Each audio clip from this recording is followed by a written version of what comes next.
بسم اللہ الرحمن الرحیم۔ رزق میں برکت کا ایک عمل ہے دعاؤں کا اہتمام کرنا۔ قرضے سے بچنے کے لیے، رزق میں برکت کے لیے نبی علیہ السلام نے مختلف دعائیں تلقین فرمائی ہیں۔ ایک مشہور دعا حدیث کی کتابوں میں یہ سکھائی گئی: اللہم انی اعوذ بک من الہم والحزن واعوذ بک من العجز والکسل واعوذ بک من الجبن والبخل واعوذ بک من غلبۃ الدین وقہر الرجال۔ اللہم انی اعوذ بک من الہم والحزن، اے اللہ میں آپ کی پناہ لیتا ہوں غموں سے، پریشانیوں سے، دکھوں سے۔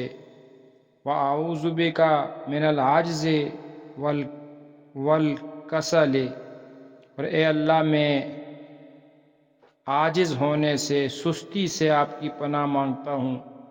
وَأَعُوذُ بِكَ مِنَ الْجُبْنِ وَالْبُخْلِ، اے اللہ میں بزدلی سے اور بخل سے آپ کی پناہ مانگتا ہوں۔ وَأَعُوذُ بِكَ مِنْ غَلَبَةِ الدَّيْنِ وَقَهْرِ الرِّجَالِ، اے اللہ میں غلبہ، قرضے کے غلبے سے، قرضے کے بوجھ سے اور مردوں کے غالب ہونے سے، لوگوں کے اپنے اوپر غالب ہونے سے، غلبے سے پناہ مانگتا ہوں۔ تو اس دعا کا اہتمام ہم رکھیں۔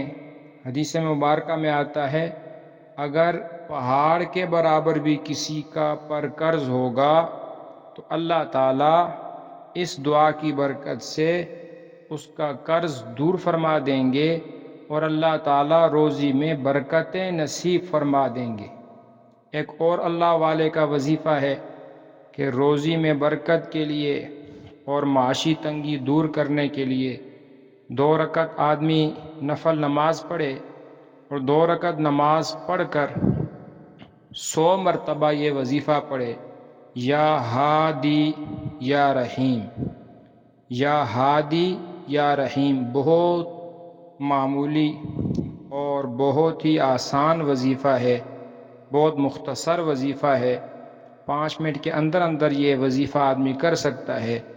تو اس وظیفے کا انشاءاللہ اہتمام کرنے سے اللہ تعالیٰ سے یقین ہے کہ اللہ تعالیٰ روزی کی تنگی دور کر دیں گے اور برکتیں اللہ تعالیٰ وسعتیں نصیب فرمائیں گے۔ اللہ عمل کی توفیق دے، آمین۔